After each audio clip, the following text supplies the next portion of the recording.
Dari lantai dasar Sentral Bisnis Jakarta Islamic Center 107.7 FM Radio JIC, Suara Peradaban Islam Jakarta. Assalamualaikum warahmatullahi wabarakatuh.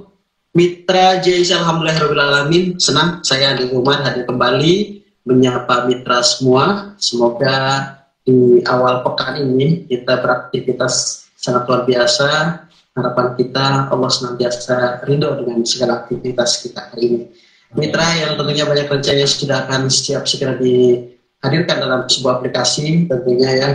Mitra semoga Allah ringankan dan mudahkan segala urusan kita hari ini sampai goal kita tercapai insya Allah. Mitra hadir di program SKS Sharing Knowledge Series setiap hari Senin seperti saat ini. Kami sudah hadir siap menyapa Anda edisi yang kesekian kalinya, dan satu tema sudah kami siapkan untuk menemani mitra JIC. Untuk itu kami akan pastikan kembali bagi mitra JIC tetap bergabung bersama kami baik di FM 107.7 atau juga mitra JIC bisa mengikuti live siaran kita melalui audio streaming di www.islamicstripcenter.org.id dan juga melalui live Facebook Radio JIC dan juga JIC TV. Dan jangan lewatkan bahwa siaran kita ini juga terus bisa diakses melalui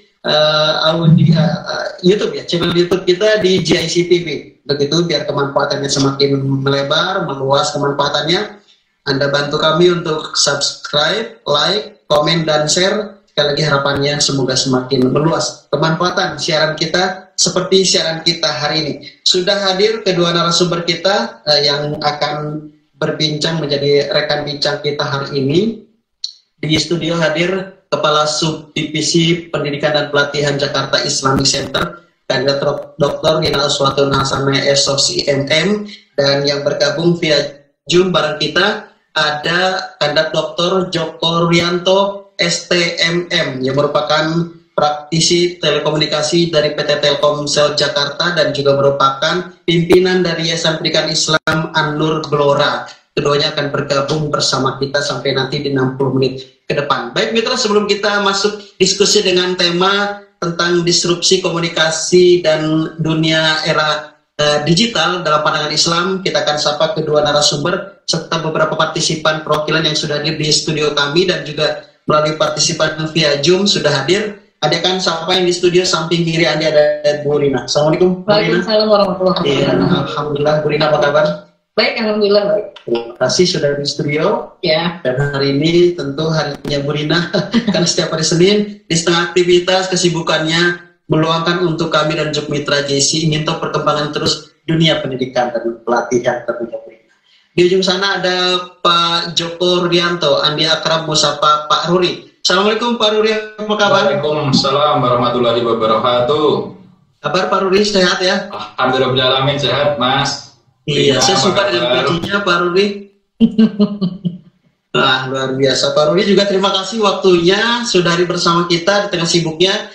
Doa kami untuk Bapak sebelum kita masuk di perbincangan kita dengan topik yang sangat hangat dan menarik. Semoga Bapak sukses dengan segala aktivitasnya yang luar biasa ini. Amin ya rabbal alamin. Baik Pak Rudi dan juga mitra JIC, kita akan berikan kesempatan pertama ini untuk Bu Rina memaparkan apa saja sih program kegiatan yang ada di Jakarta Islamic Center terkhusus di pendidikan dan pelatihan. Bu Rina, waktu kami persilakan. Baik, terima kasih Pak.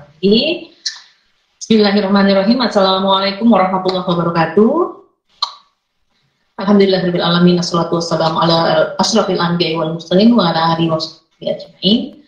Yang saya hormati narasumber Bapak Joko Rianto dan seluruh partisipan baik yang ada di media Zoom hari ini ataupun mitra JIC yang ada di 107.7 FM, Radio JIC, dan juga YouTube JIC dan TV JIC. Baik, untuk Senin yang kesekian kalinya saya ingin menyampaikan bahwa acara SKS yang awalnya kita mulai jam 9 akan ada pergeseran waktu, di mana hari ini kita dimulai jam 11 siang. Tentunya tidak mengurangi dari keberkahan acara ini ataupun kemanfaatan acara ini. Karena acara ini diinisiasi oleh Divisi Pengkajian dan Pendidikan Jakarta Islamic Center sebagai upaya untuk memberikan pelayanan kepada masyarakat dan menjadi media berbagi pengetahuan di tengah keterbatasan aktivitas kita di luar rumah akibat pandemi COVID-19 ini.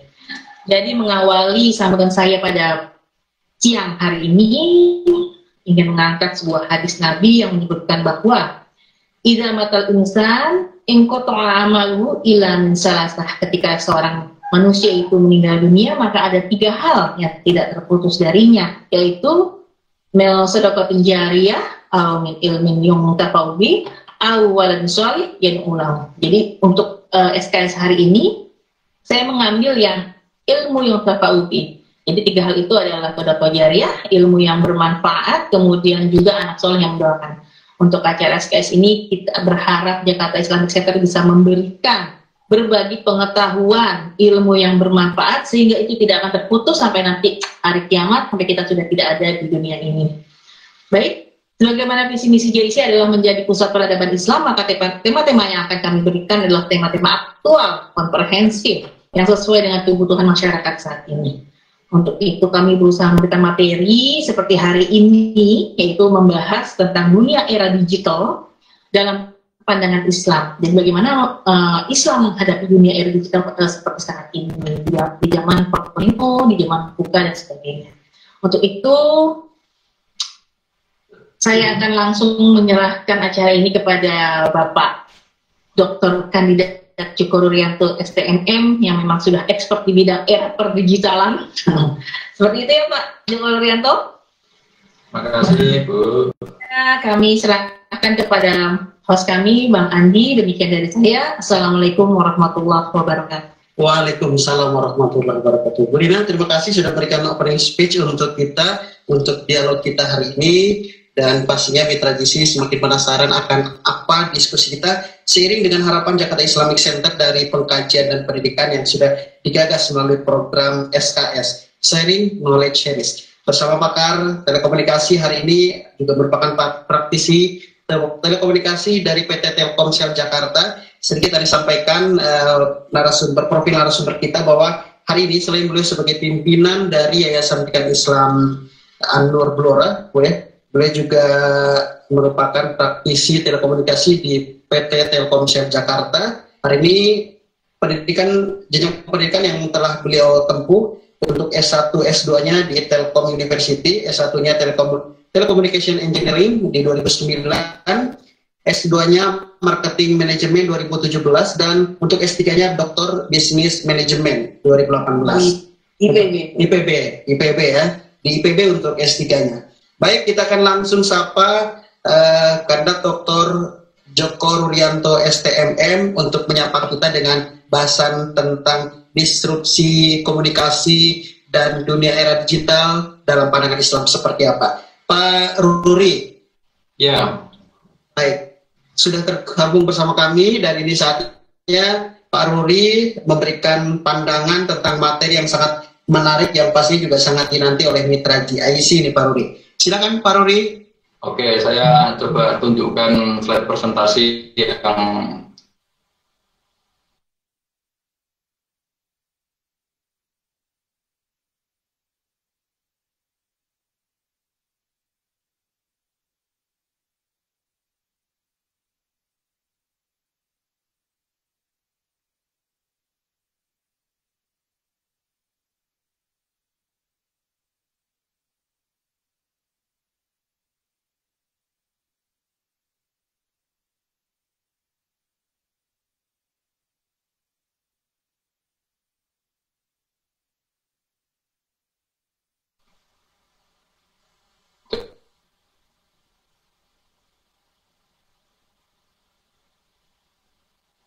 ini ya. Dari sini juga bisa. Udah. Tampilannya kayak terlalu besar ya Mas.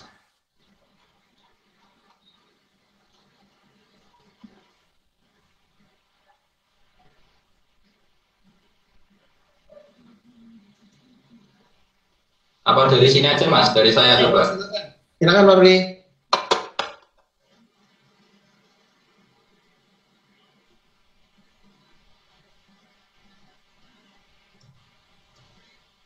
Tapi saya nggak bisa nih, ada host disable participant screen sharing.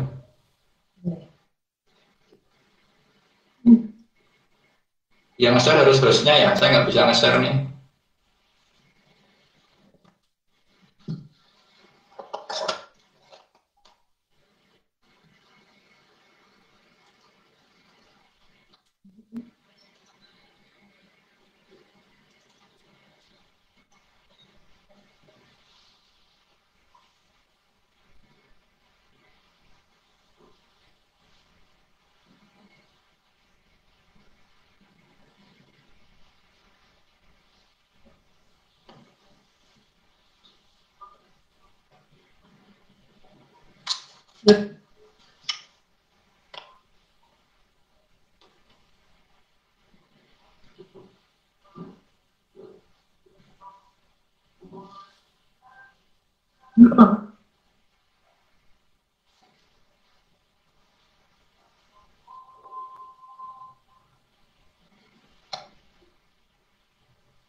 Langsung dimulai. Ya, silakan Pak Ruli sambil kita siapkan mungkin diantarkan terlebih dahulu. Kita mulai aja ya.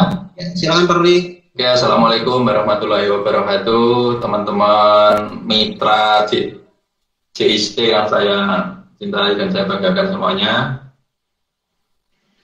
Yang saya hormati Mas Sandi Umar, Mbak Rina, dan segenap pimpinan JIC, izinkan saya untuk sharing sekilas mengenai perkembangan era digital dalam pandangan Islam.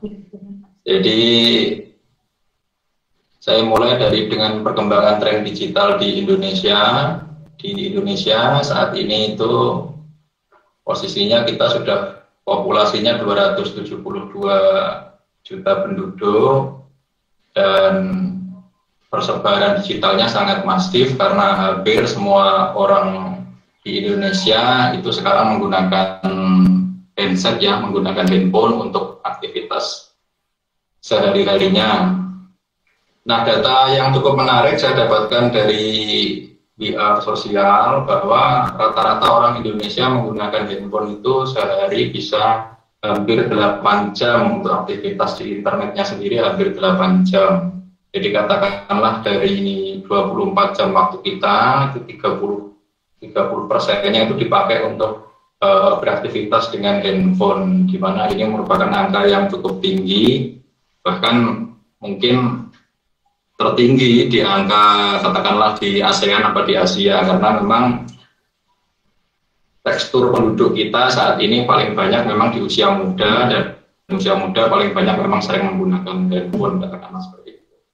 Nah, untuk mobil internet sendiri ada 171 juta pelanggan internet yang menggunakan aktivitas sehari-harinya di handphone ini, dan ini sangat besar sekali jika dibandingkan dengan 272 juta pelanggan tadi, hampir 170 jutanya itu menggunakan koneksi internet.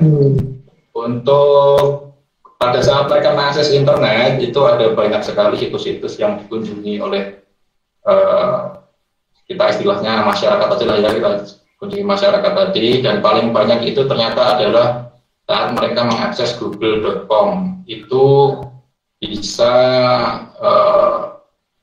1,6 miliar traffic sendiri pelanggan yang akses atau masyarakat yang akses google.com. Setelah itu ada YouTube, ada Facebook, dan ada portal-portal berita seperti Tribun News, Detik, Instagram, dan lain-lain. Yeah. Ini menunjukkan bahwa memang masyarakat Indonesia saat ini itu sangat gandrung dengan istilahnya ya era baru komunikasi yang kita sebut dengan era digital tadi itu. Khusus untuk media platform kita ada banyak platform juga yang dikunjungi, tapi paling banyak yang dikunjungi adalah YouTube dan WhatsApp. Kita sekarang juga, apalagi di masa pandemi seperti ini, di masa semua orang di rumah, sepertinya memang sangat mustahil ya, tidak mungkin kalau misalnya orang tidak megang handphone dan beraktivitas, dan saat dia megang handphone dan beraktivitas dengan handphonenya, ya yang paling banyak dipegang ya YouTube, WhatsApp, Facebook, Instagram, Twitter, dan lain-lain. Nah, dari background yang tadi sudah saya sampaikan, tentu menjadi pertanyaan bagi kita semua, apa korelasinya industri digital ini, era digital ini dengan perkembangan dunia Islam saat ini? Apakah kita hanya sebagai follower aja, pengekor aja, ataukah ada hal-hal khusus yang mungkin bisa kita lakukan di situ? Nah, untuk tren marketing di 2020 ini sendiri, kebetulan saya bergerak di bidang telekomunikasi, ada beberapa hal yang bisa saya sampaikan di sini. Yang pertama adalah untuk marketing 2020 ini paling banyak itu yang disasar atau yang jadi targetnya itu adalah generasi milenial. generasi yang masih muda, generasi yang masih youth lah ya. Mungkin era-era kolonial seperti era saya, era Mbak Rina ini udah hampir lewat. Mungkin sekarang eranya era milenial seperti itu. Terus yang kedua adalah juga semakin ditemuinya pemasaran yang berbasis digital, yaitu orang untuk memasarkan produknya itu tidak lagi menggunakan produk-produk yang offline atau yang analog seperti misalnya melalui televisi, melalui koran, itu semakin jarang kita temui. Bahkan mungkin orang berlangganan koran saat ini juga sudah mulai sangat berkurang karena memang semuanya beralih ke digital. Yang ketiga adalah adanya personifikasi. Personifikasi itu adalah iklan yang ditampilkan itu sesuai dengan profiling atau karakteristik orang-orang tertentu. Misalnya saya hobi sepak bola, ya nanti iklan yang muncul di saya ya iklan-iklan yang berkaitan dengan sepak bola. Iya. Terus ada juga yang targeting, jadi orang-orang yang disasar oleh marketing ini adalah orang-orang yang memang targetnya itu tepat. Seperti tadi dia profilnya X ya, iklan yang ditampilkan harus yang X tadi itu. Dia hobinya masak ya kalau bisa dia dapat informasi-informasi tentang memasak gitu, dan itu sudah dilakukan oleh istilahnya industri digital ini. Saya ini teorinya sedikit ya. Kalau kita bicara industri digital itu kita ada 4 hal yang tidak boleh kita lupakan. Yang pertama adalah tren, yang kedua adalah tren ini bisa melakukan mengidentifikasi orang, menyuruh orang untuk melakukan sebagai pendorong atau push, yang setelah dilakukan pendorong ini nanti akan keluar model-model iklan yang bisa dilakukan atau model marketingnya, dan yang terakhir adalah respons atau ya responsibility apa yang bisa kita lakukan terkait dengan disrupsi digital ini. Kita bicara. Kalau Pak Rudi udah sebenarnya Pak Rudi udah bisa lihat di layar kita materinya di layar Pak Rudi? Saya belum bisa lihat ya. Saya belum bisa lihat. Oh iya, udah kita tampilkan. Oke, sambil ya Pak Rudi ya. Iya. Oke, lanjut lagi Pak Rudi. Iya, sebenarnya tadi kan tema yang diucapkan Mas Andi Umar di awal adalah disrupsi. Ya. Ini tema yang cukup menarik dan sangat ramai dibicarakan, terutama di 1-2 tahun terakhir ini. Sebenarnya yang paling dasar sebenarnya disrupsi itu apa sih? Disrupsi itu apa gitu. Nah, sebenarnya kalau misalnya saya bisa tampilkan gambar di layar ya, saya ingin nunjukin, nggak bisa ya, saya nggak ditampilkan. Nah ini udah bisa Mas, coba di next bawah, terus Mas terus ke bawah. Terus ke bawah. Terus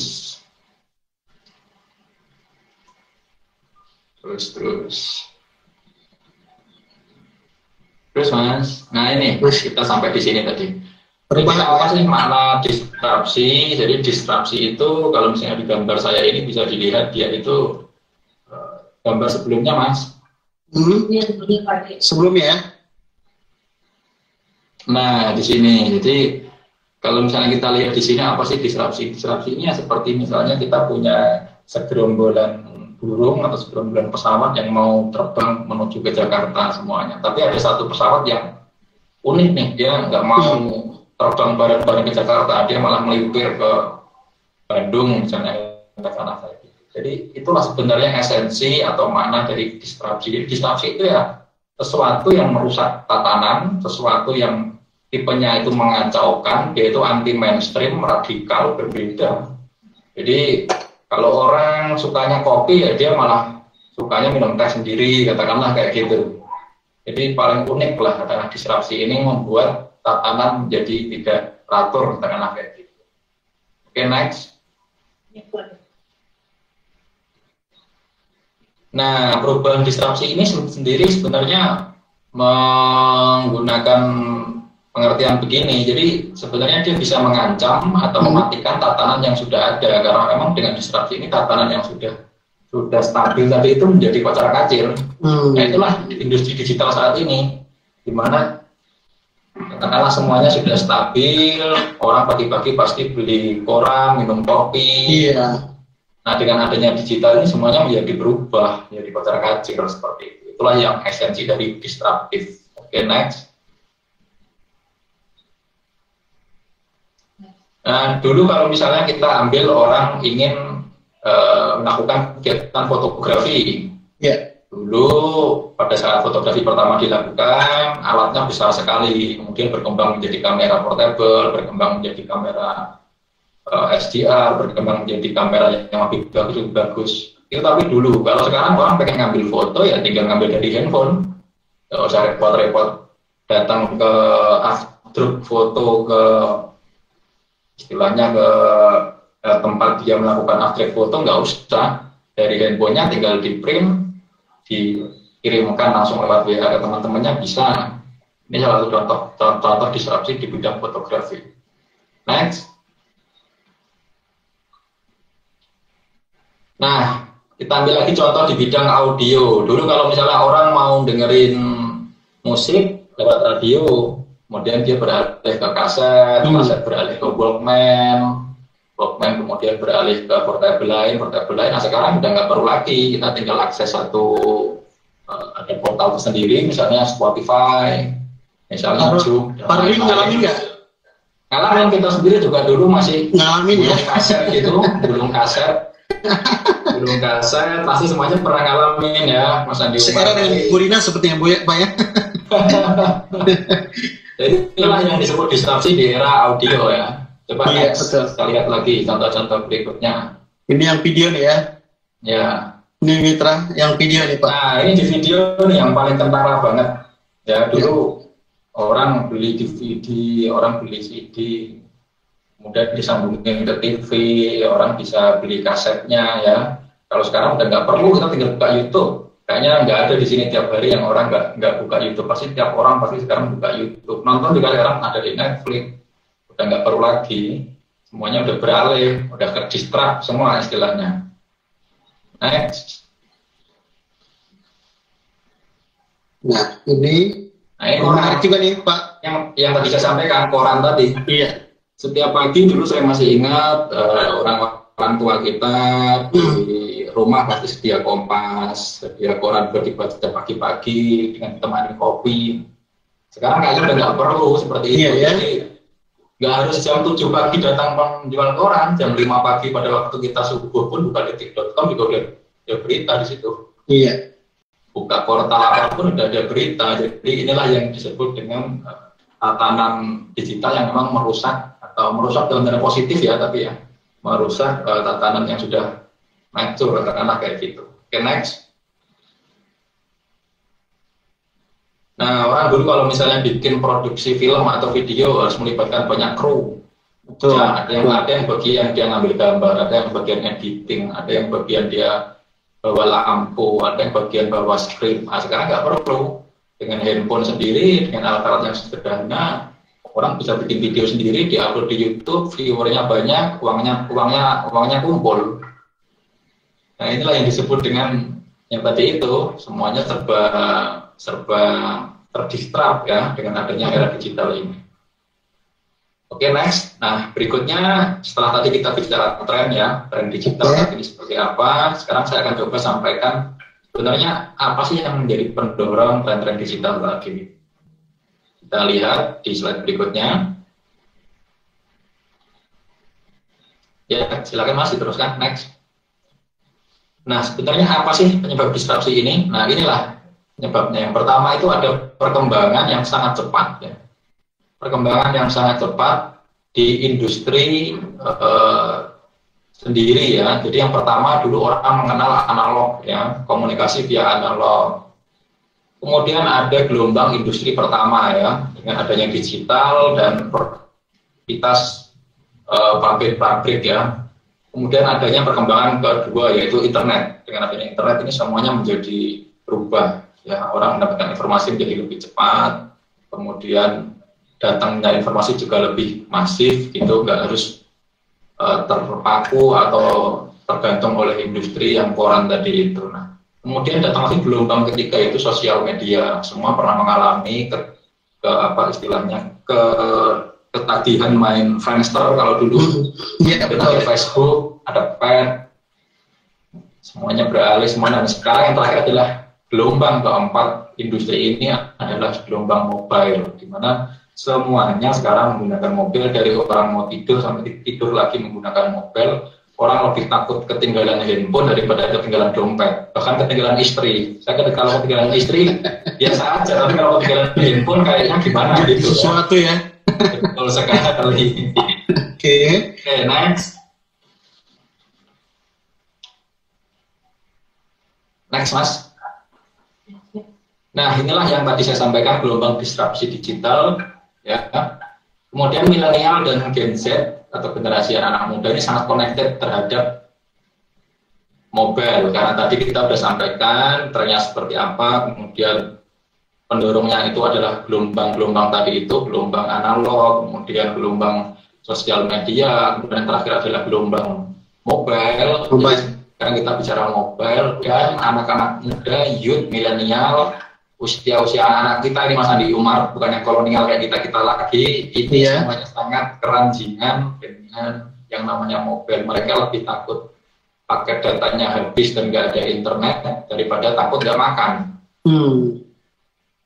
Mereka merasa safety, merasa tenang kalau baterai handphonenya penuh dan sinyalnya selalu penuh. Ya, mereka selalu online terhadap sesuatu, mereka update status apa-apa, diputusin cowok update status, makan apa aja update status, semuanya pokoknya, inilah yang disebut. Dan itu fakta hari ini ya, Pak Ruri ya? Fakta hari ini, jadi kita nggak bisa menegasikan hal ini, karena memang inilah yang terjadi di kondisi saat ini. Dan inilah inovasi-inovasi teknologi yang ada di saat ini, di mana media sosial menjadi semakin banyak, aplikasi juga menjadi semakin mudah untuk di-download, digunakan, perangkatnya menjadi mobile. Dan yang terakhir yang menarik, sistem review dilakukan secara online. Kalau dulu kita misalnya beli produk, misalnya saya beli baju gitu, di Matahari katakanlah, kadang ada survei, nanti gimana Pak pelayanan kami, gimana Pak, kalau misalnya kita datang ke Carrefour, kadang ada survei. Sekarang udah nggak lagi, sekarang semua serba online. Jadi kekuatan dari media online itu jauh lebih besar daripada kekuatan yang ada di media offline. Inilah yang harus disadari oleh kita semua umat muslim untuk perkembangan kedepannya. Apa yang kita lakukan? Apa kita mau mengambil kesempatan ini atau kita katakanlah antipati terhadap perubahan ini? Oke, next.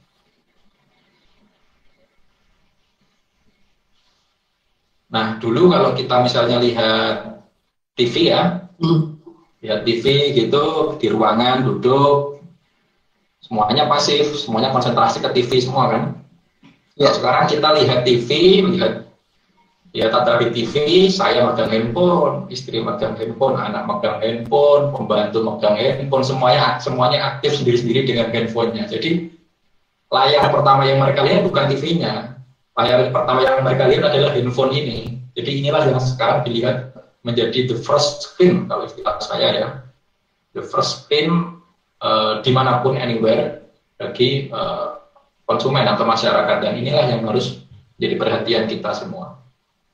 Next. Nah, ini yang jadi pertanyaan besarnya, bagaimana sikap umat muslim di sini, bagaimana sikap kita, apakah kita mau melawan disrupsi, atau kita tidak melawan, tapi kita menjadi menguasai disrupsi di era keempat ini dan menjadikan itu sebagai sebuah kekuatan atau power bagi umat muslim untuk menjadi lebih baik lagi ke depannya. Ini yang jadi pilihan kita. Saya serahkan kepada para pemirsa, mau memilih apa? Mau memilih menolak, melawan, atau justru menjadi beradaptasi dengan kondisi disrupsi. Oke, next. Nah, sekarang kita bicara model ya. Model disrupsi. Next.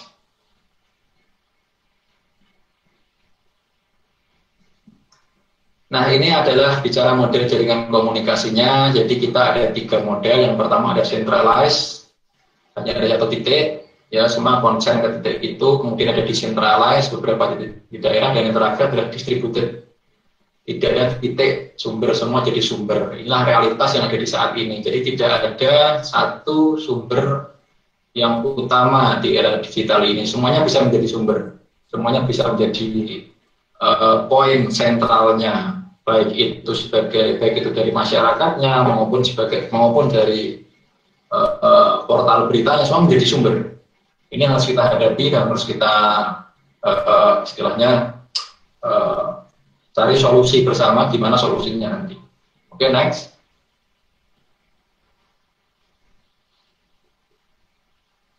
Karena tadi semuanya udah lintas platform, lintas sosial media, lintas media online, media sosial, semuanya menjadi saling terhubung ya, tidak ada lagi sekat. Oke, next. Nah, ini adalah ide model yang coba saya bangun bersama dengan teman-teman tim saya. Jadi kita mendevelop satu ide yang kita sebut sebagai pesan yang terdifusi secara lintas platform gitu ya. Saya coba mengambil tren dari berbagai macam platform, baik itu dari platform koran, YouTube, TV, radio, Facebook, Twitter ya. Saya coba lihat trennya kira-kira 1 bulan terakhir itu memang yang paling ramai, yang paling banyak itu trennya di online news. Jadi online news ini menjadi salah satu penggiat utama, sehingga nanti ke depan kalau misalnya kita teman-teman semuanya mau istilahnya konsen menggarap online news ini yang di paling kanan itu bisa menjadi satu kekuatan besar bagi kita umat muslim untuk bagaimana caranya bisa menggerakkan potensi yang ada. Model ini masih belum sempurna, masih kita sempurnakan bersama teman-teman, tapi saya terbuka, kita open kalau misalnya di JIC atau teman-teman yang lain pengen diskusi lebih lanjut terkait model ini, kita bisa settingkan waktu khusus untuk bicara masalah bagaimana membedah satu berita atau satu isu terkait online news ini, bagaimana membedahnya secara akademik. Kayaknya menarik Pak Rudi ya. Betul. Oke, next. Nah, ini presentasi terakhir saya mengenai respons. Ini yang paling penting, bagaimana respon kita sebagai umat muslim terkait dengan perkembangan digital ini. Next, Mas. Nah, saya mengambil satu ayat di Al-Quran, surat Ar-Ra'd ayat 11, bahwa sesungguhnya Allah Subhanahu wa Ta'ala tidak akan merubah keadaan suatu kaum sehingga kaum tadi itu merubah keadaan yang ada pada diri mereka sendiri. Sebenarnya kita itu bisa tidak terjebak dalam industri digital ini kalau kita sendiri sebagai umat muslim itu mau untuk melakukan perubahan. Itu poin yang ingin saya sampaikan. Poinnya adalah kita tidak harus terdiam, kita tidak harus sebagai pengekor, sebagai orang yang mengikuti aja, sebagai follower, tapi kita harus mengambil poin untuk melakukan perubahan itu sendiri. Itu yang saya ambil dari surat Ar-Ra'd ayat 11 ini. Next, Mas. Nah, ini salah satu quote yang cukup menarik dari Charles Darwin. Kita bisa debatable ya, bisa berdebat panjang mengenai Charles Darwin ini. Saya sendiri sebenarnya juga nggak setuju pandangan dia mengenai evolusi, tapi saya mengambil salah satu kata-kata yang menarik dari Darwin saja, bahwa yang sebenarnya bertahan itu bukan orang yang paling kuat. Ya, sebenarnya yang bisa bertahan di lingkungan apapun itu bukan yang paling kuat, bukan yang paling pintar, bukan yang paling cerdas, bukan yang paling kaya, ya. Tapi yang paling bisa bertahan adalah orang yang mampu beradaptasi. Dan intinya itu aja. Jadi bukan si kaya, bukan si cerdas, bukan si yang punya apa-apa, bahkan katakanlah bukan presiden yang bisa bertahan itu, bukan gubernur, tapi yang bisa beradaptasi. Asal kita bisa beradaptasi dengan keadaan apapun, insya Allah kita bisa melalui kondisi apapun, termasuk di era digital ini. Asal kita bisa beradaptasi, kita pasti bisa mengalahkan dalam tanda kutip ya era digital yang tadi sudah saya sampaikan sebelum-sebelumnya. Oke, next, Mas.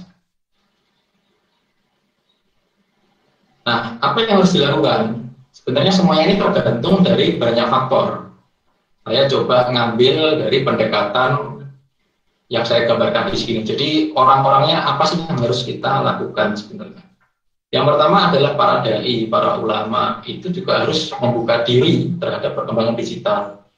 Jangan hanya katakanlah beliau-beliau itu concern di pendidikan tradisional saja. Mereka juga harus open bahwa sekarang itu semuanya sudah era digital.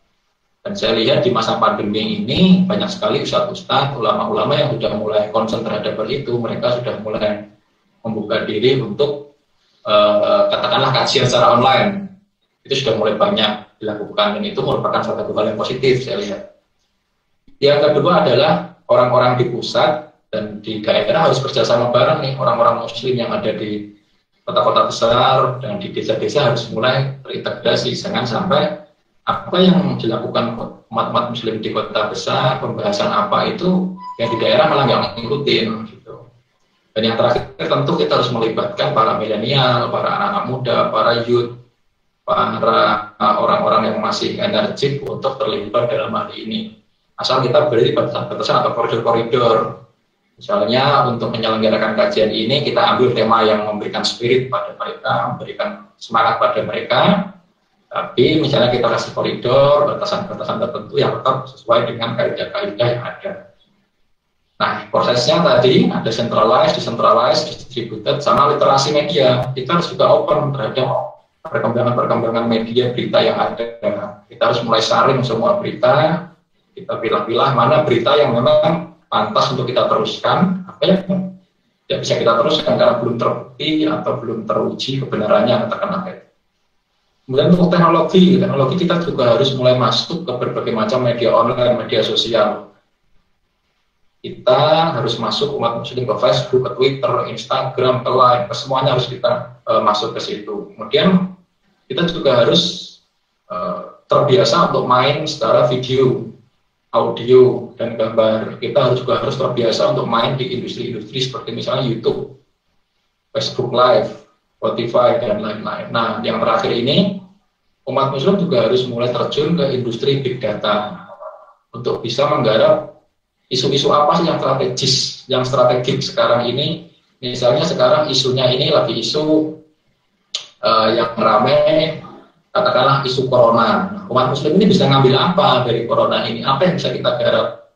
Jangan hanya kita sebagai pengekor saja, tapi kita bisa menciptakan satu hal baru yang terkait corona yang bisa diikuti oleh banyak orang seperti itu.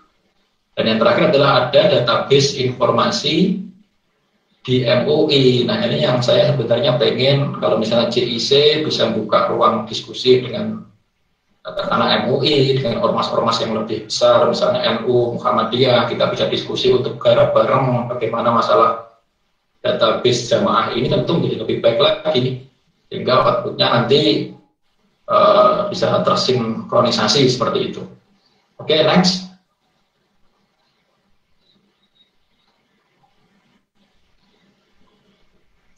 Nah, ini yang juga menjadi salah satu concern oleh teman-teman bahwa lembaga-lembaga dakwah itu harus digital friendly ya, baik itu MUI, baik itu ormas-ormas NU Muhammadiyah juga harus mulai terbuka untuk industri-industri atau teman-teman yang digital. Karena jangan sampai kita sendiri sebagai umat mayoritas di negeri ini malah tertinggal. Jadi memang kita harus bekerja sama dengan teman-teman semuanya, dengan anak-anak muda semuanya untuk bagaimana caranya terus menggerakkan dakwah, menggerakkan semangat mereka, tapi dengan koridor-koridor di dunia Islam yang tadi sudah kita sampaikan semuanya. Sebenarnya ini potensinya sangat besar dan peluangnya sangat besar juga kalau memang kita bekerja sama bersama-sama, dan saya harap di JIC sebagai salah satu lembaga yang memang concern di sini bisa memfasilitasi untuk kedepannya nanti gimana bisa kita duduk bareng dengan teman-teman pemangku kepentingan yang lain untuk diskusi bagaimana sih posisi yang tepat untuk industri digital ini. Next, Mas. Nah, ini lampiran-lampiran aja, saya pikir tidak perlu, tapi nanti bisa dibaca-baca sendiri. Jadi ini sebenarnya balik lagi ke yang tadi, penjelasan bahwa saya bikin satu model untuk diaplikasikan ke berbagai ilmu terapan, dan ini saya coba aplikasikan di industri e-commerce. Jadi dari model yang tadi saya sudah terapkan, saya bisa lihat tren perkembangan industri e-commerce itu seperti apa, katakanlah seperti itu. Saya pikir itu penjelasan dari saya saat ini. Kurang lebihnya mohon maaf. Nanti kalau misalnya kita pengen diskusi lebih detail, diskusi lebih lanjut, saya terbuka, saya open saja gitu Pak. Bisa difasilitasi lagi oleh JIC, bisa juga nanti kita bikin forum-forum lagi di luar ini. Demikian dari saya. Assalamualaikum warahmatullahi wabarakatuh. Waalaikumsalam warahmatullahi wabarakatuh. Pak Ruri, terima kasih. Sangat menarik tadi dilengkapi dengan data ya, data terkini tentunya. Dan kalau tadi Pak Ruri sampaikan bagaimana kelanjutan JIC, harusnya memang ini ditangkap sebagai sebuah bagian kedepannya seperti apa dan bagaimana langkah kita. Tadi ada bagian dari judul kitab Pandangan Islam melihat di slide ini, sehingga kedepannya kita lebih baik lagi dan terus memberikan sebuah perlawanan dengan menghadirkan permajaan-permajaan yang ada gitu kan, di mana sekarang era mobile saat ini terus dimanfaatkan secara maksimal oleh kaum muslimin. Pak Ruri, ya mungkin satu hal yang menarik tadi kan Pak Ruri juga sampaikan ada banyak platform ya yang begitu cukup naiknya pesat gitu kan, ada yang di tengah dan juga masih ada yang di bawah. Kalau melihat tantangan kaum muslimin sendiri gitu kan, dengan beberapa lembaga yang ada, sebut saja satu di antaranya adalah MUI. Melihat tantangan yang ada saat ini, apakah MUI, lembaga-lembaga yang ada di Islam ini, Pak Rudi, perkembangan seperti apa? Ya, terima kasih Mas Nabi Umar. Sebenarnya saya tertarik untuk membahas masalah sinergi ya, integritas antara masalah sosial media platform dan lembaga-lembaga yang ada di Indonesia saat ini ya. Dan ini menarik betul. Sebenarnya kalau memang ditanya bagaimana sih tren atau misalnya apa yang dilakukan oleh lembaga-lembaga ini terkait sosial media, sebenarnya kita juga tidak menutup mata. Lembaga ini juga sudah melakukan banyak hal ya untuk integrasi. Ya. Tapi saya yakin masih banyak potensi-potensi lain yang bisa digarap, gitu, yang bisa dikerjakan gitu ya. Yang tadi saya ambil seperti kasus mengenai corona. Nah, kalau misalnya kita bisa katakan kita bisa tarik data ada dari sebenarnya keyword corona yang diakses di sosial media itu seberapa banyak yang mengakses itu, apakah laki-laki, apakah perempuan, umurnya seberapa sampai ke berapa, yang mengakses itu agamanya apa aja. Nah, itu kan data yang cukup menarik kalau misalnya bisa diintegrasikan dengan lembaga-lembaga yang tadi sudah disebutkan oleh Mas Andi Umar itu. Jadi tidak hanya sekedar corona yang positif sekian, yang negatif sekian, yang sembuh sekian, tapi ada angka-angka lain yang bisa digarap di luar angka-angka yang tadi itu. Misalnya positifnya sekarang udah 100.000. Nah, itu dari 100.000 itu berapa yang laki-laki, berapa yang perempuan, berapa yang di lokasi ini, lokasi itu, berapa yang muslim. Yang muslim sendiri berapa yang katakanlah dia tiap harinya menghabiskan pulsa sekian ratus ribu untuk di produk-produk muslim, itu semua bisa ditarik sebenarnya. Dan itu yang pengennya kita bisa diintegrasikan dengan dari MUI, dari NU, Muhammadiyah untuk terus menggarap bareng gitu, mengerjakan ini bersama sehingga outputnya adalah bisa dimanfaatkan untuk jamaah-jamaahnya mereka gitu. Nah, harapan saya sih dengan forum JIC ini bisa istilahnya memulai untuk bergerak ke arah sana, sehingga nanti mungkin di next-nya bisa kita lakukan tukar diskusi atau sharing session dengan tokoh-tokoh dari lembaga-lembaga tersebut, sehingga kita bisa saling menginisiasi lah, katakanlah seperti itu. Kan langkah yang besar itu harus dimulai dari langkah kecil-kecil dulu kan katanya. Ya, kalau pandangan dari praktisi telekomunikasi nih Pak Aruri, semua lembaga Islam ini, apakah cukup tertinggal jauh atau terlihat masih cukup bagus tumbuh kembangnya untuk melawan sebuah distrat atau gangguan-gangguan yang ada dengan peralihan-peralihan yang begitu cepat dari era digital ini, Pak Rudi? Ya, sebenarnya kita sudah bergerak ke arah sana ya, sudah inline ke arah sana, tapi memang istilahnya butuh integrasi dengan berbagai macam pemangku kepentingan tadi, tidak hanya dengan industri telco, tapi juga harus duduk bareng dengan kementerian, duduk bareng dengan yang bikin regulasi dan lain-lain. Tapi saya optimis kok kalau misalnya kita arahnya sudah ke arah sana, saya optimis. Tapi memang ini pekerjaan yang besar ya, apalagi kalau misalnya kita hubungkan perkembangan Islam ya, ini harus duduk bareng lagi dengan lembaga-lembaga yang tadi saya sebutkan tadi itu. Tapi saya optimis kalau misalnya kita bisa melangkah ke sana, ini menjadi satu kekuatan yang menarik. Iya. Mungkin ini pertanyaan tapi boleh dijawab juga boleh ditolak ya. dari sekian platform yang ada dan lembaga mana yang kira-kira cukup bagus tumbuh suburnya ya dalam hal pengelolaan dari lembaga Islam?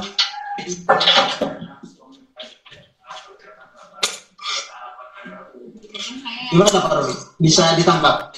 Ya, putus-putus Mas. Maaf. Oke. Ya. Oke, baik Pak Robi. Kita juga terhubung kembali dengan Bu Rina nih, bersama kita kembali untuk sama-sama untuk mendiskusikan, karena tadi Pak Ruri juga sangat mengharapkan Jakarta Islamic Center dalam hal ini menyikapi bagaimana ke depannya untuk era digital ya Pak. Bu Rina mungkin bisa juga sedikit sampaikan gambaran Jakarta Islamic Center ke depan. Baik, terima kasih Bang Andi. Ini nyambung lagi nih dengan Ruli. Jadi kami berharap kita bisa berkolaborasi antara Jakarta Islamic Center dengan beberapa perusahaan-perusahaan besar seperti BUMN, Telkomsel ini, kemudian juga dengan kementerian tadi saran dari Pak Ruli bahwa ketika Jakarta Islamic Center memiliki visi-misi ingin menjadi pusat peradaban Islam dunia, maka tentunya kita juga harus bisa beradaptasi dengan dunia ini. Tapi tentunya tidak sebatas harus beradaptasi, tapi kita juga harus mempunyai prinsip-prinsip yang harus tetap kita pegang. Ya. Dan itu akan ada koordinasi lebih lanjut. Oke. Terima kasih Bu Rina, teman-teman, mitra CIC ya. Ya, Pak Ruri, kita masih ada sedikit waktu, tapi mari kita sama-sama memanfaatkan sebagai catatan akhir ya, karena tadi juga Pak Ruri menjelaskan cukup lengkap dan jelas bagi kita semua.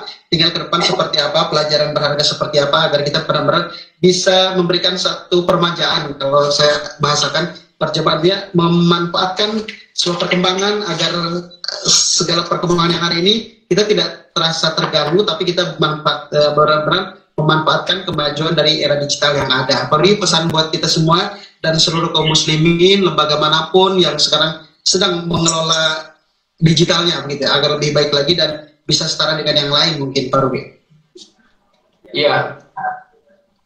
Kalau pesan kayaknya kok saya menggurui banget ya, mungkin nggak pesan lah, saya usul aja mungkin propose ke JIC dan Mbak Rina, ke Mas Andi Umar juga, bahwa ya memang acara-acara seperti ini harus terus dan sering dilakukan ya. Apalagi ini kan ya balik lagi ke tema awal yang disampaikan Bu Rina tadi, bahwa memang salah satu dari 3 poin yang insya Allah bisa mengalir terus dan menjadi amal jariah adalah ilmu yang bermanfaat, dan salah satu poin ilmu yang bermanfaat itulah sharing session seperti ini. Jadi harapan saya sih ke depan JIC bisa menginisiasi kegiatan-kegiatan seperti ini dilakukan terus. Tujuannya adalah agar semangat atau giroh Islam itu bisa terus tumbuh, utamanya di anak-anak muda, milenial, yang memang kita sebagai era-era kolonial ya katakanlah, itu harus merangkul mereka, dan menunjukkan koridor-koridor yang benar yang seperti apa. Dan saya harap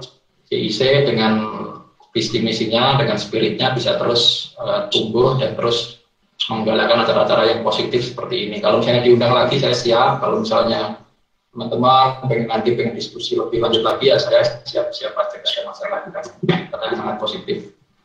Demikian. Baik, Pak Ruri, ini tadi sudah closing, Pak Ruri? Ya, Pak Ruri tadi mungkin baru pesan buat kita semua ya, tapi mungkin Pak Ruri punya closing statement berkaitan dengan tema, tapi sebelum kita dengarkan closing statement dari Bu Rina terlebih dahulu, Bu. Baik, terima kasih pada Pak Joko Rurianto, Bang Andi. Jadi saya ingin seperti biasa di akhir tiap episodenya ada quote ya, ataupun ada sedikit perkataan yang mungkin bisa diingat oleh pendengar JXC dan partisipan hari ini. Saya mengambil ayat dari Ali Imran, surat Ali Imran ayat 190 yang menyebutkan bahwa Bismillahirrahmanirrahim, inna fi khalqis samawati wal ardh wa ikhtilafil laili wan nahar fi ayatil liulil albab. Jadi dari ayat itu kita bisa menjelaskan bahwa ini sesungguhnya dalam penciptaan langit dan bumi, pergantian siang dan malam, sesungguhnya itu ada tanda-tanda bagi orang yang berakal.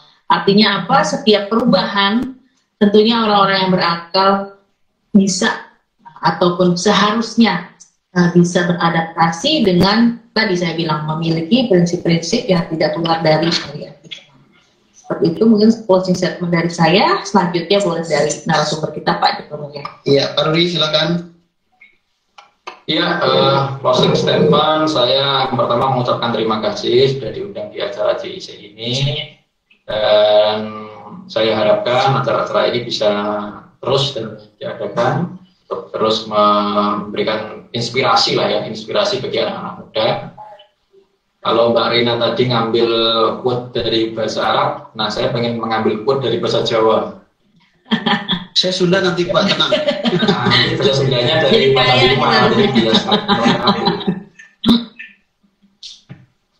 Nah, saya mengambil quote dari bahasa Jawa, yaitu urip iku urup. Jadi hidup itu harus menyala, hidup itu harus terus memberikan inspirasi, hidup itu harus terus memberikan manfaat bagi sesama, karena kita tidak tahu apa yang akan terjadi di masa depan. Itu aja dari saya. Assalamualaikum warahmatullahi wabarakatuh.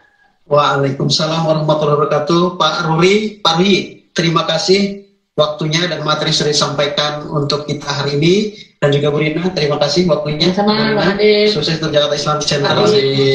Iya, dan juga kita aturkan terima kasih untuk seluruh mitra JIC yang sudah bergabung bersama kita di program SKS hari ini, dan insya Allah kita akan berjumpa kembali di SKS edisi berikutnya di pekan depan di hari yang sama tentunya insya Allah. Baik, kami bertiga beserta seluruh partisipan dan mitra JIC kami pamit undur diri dari ruang Anda. Insya Allah kita kembali berjumpa dan siap untuk memasuki tema-tema baru. Kami pamit. Wassalamualaikum warahmatullahi wabarakatuh. Waalaikumsalam. Waalaikumsalam warahmatullahi wabarakatuh. Terima kasih, Mbak. Pak, makasih.